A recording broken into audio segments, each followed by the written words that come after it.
Part 2, Chapter 9, Rejoicing in the Name. Matthew chapter 5, verse 10 to 12.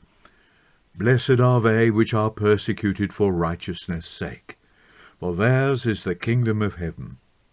Blessed are ye when men shall revile you and persecute you, and shall say all manner of evil against you falsely for my sake. Rejoice and be exceeding glad, for great is your reward in heaven. For so persecuted they the prophets which were before you. The happiness of the Beatitudes is not so much a state of mind as a condition of privilege.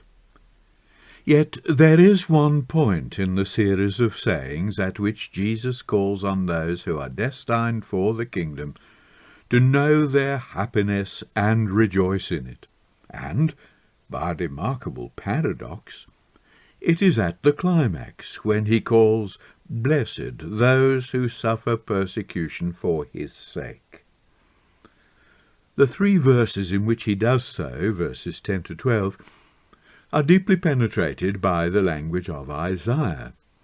In particular, there are allusions to Isaiah 51, verses 7 to 8. In Isaiah 50, it is shown that the instrument of the Lord's salvation will suffer more than even the children whom he comes to save, the afflicted or poor of verse 13. Because his ear is open to command, and he is not rebellious, he is able to say, I gave my back to the smiters, and my cheeks to them that plucked off the hair. I hid not my face from shame and spitting.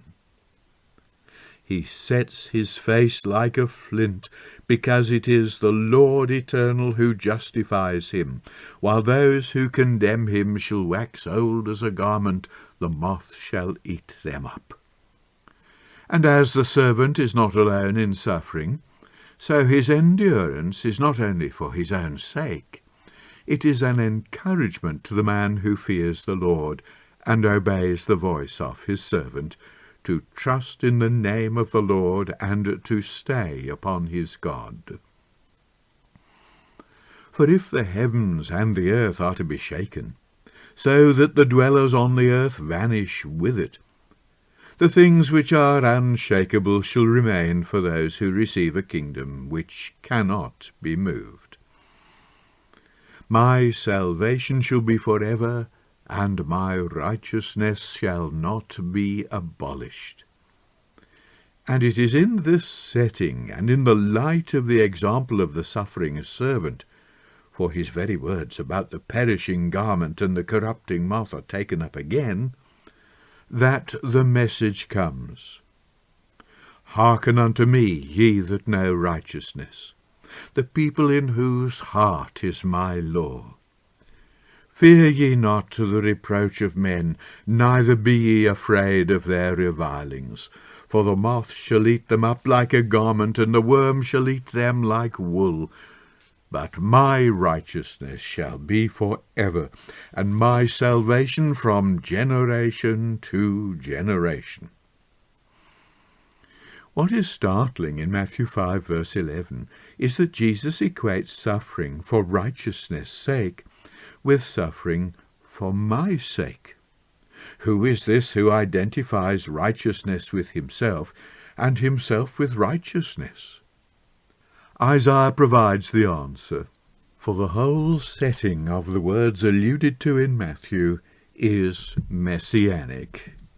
It concerns the kingdom and the servant who must needs suffer and enter into his glory, and it declares that as with the teacher, who has the tongue of the learned, so must it be with those who obey his voice.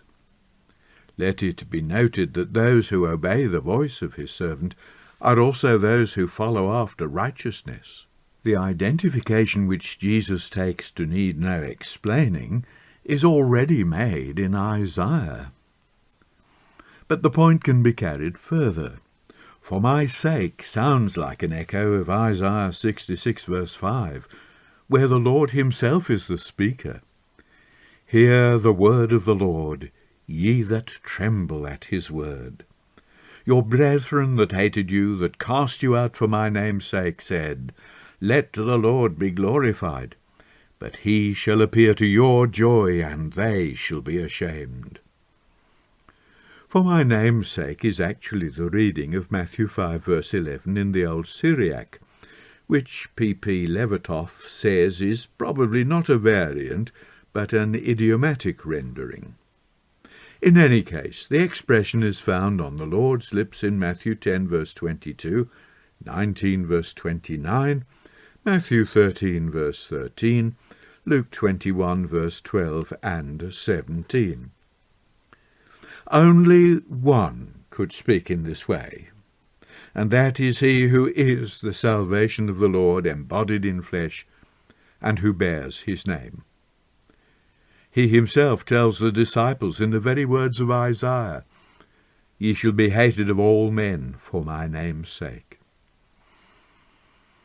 In verse 12 there is a direct reference to the prophets, which may be something more than a historical allusion. It shows how fully Jesus was thinking of the prophetic word. Rejoice and exult, says Jesus, as though the gladness of the coming festival of the kingdom were already yours. For the word has a festal ring illustrated in the accounts of Hezekiah's Passover and the dedication of a rebuilt wall of Jerusalem. The rejoicing is in praise and to the glory of God. Such also is the joy of their Lord when he celebrates his entry into the kingdom which he has received, and which he invites the good and faithful servants to share. Their reward is in the heavens, that is, with God, laid up as a treasure in the divine purpose, for the kingdom is prepared from the foundation of the world. In Peter's phrase, the reward is reserved in heaven. The thought is exactly that of David.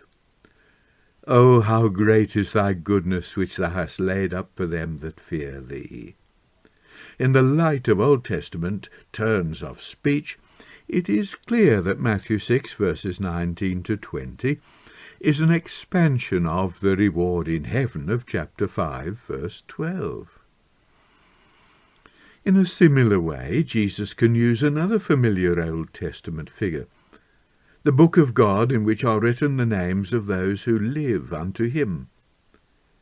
Thus he can tell the disciples to rejoice that their names are written in heaven.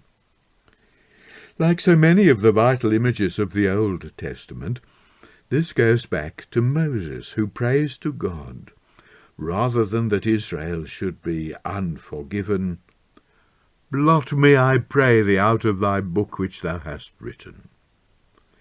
Isaiah can say of the remnant, He that is left in Zion, and he that remaineth in Jerusalem, shall be called holy, even every one that is written among the living, margin, to life, in Jerusalem. Unquestionably the meaning is eternal life, the life of the kingdom. So Jesus interprets it and carries on the figure. The saying left a mark on its hearers, which was ineffaceable.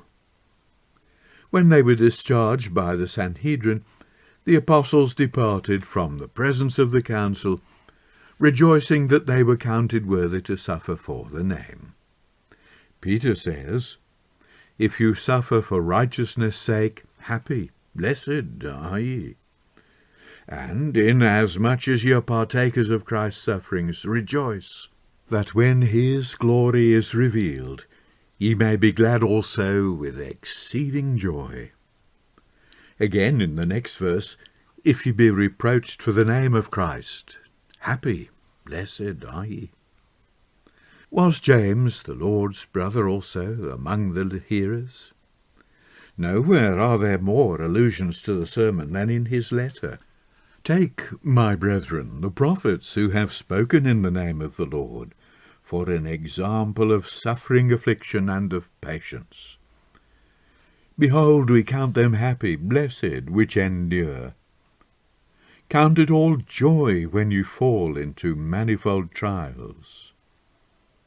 Blessed is the man that endureth temptation, for when he is tried, he shall receive the crown of life. The allusions are obvious. Paul, too, reveals his acquaintance with the teaching of the Master. With these verses we complete the study of the Beatitudes. It has been extensive and detailed because in these sayings we have the foundation on which the discourse is built. To trace the roots of the words of Jesus in their ramifications through the soil of the Old Testament is much more than a fascinating literary research. It is to discover that in these brief sayings is the quintessence of the prophets, a distillation of the hope of Israel.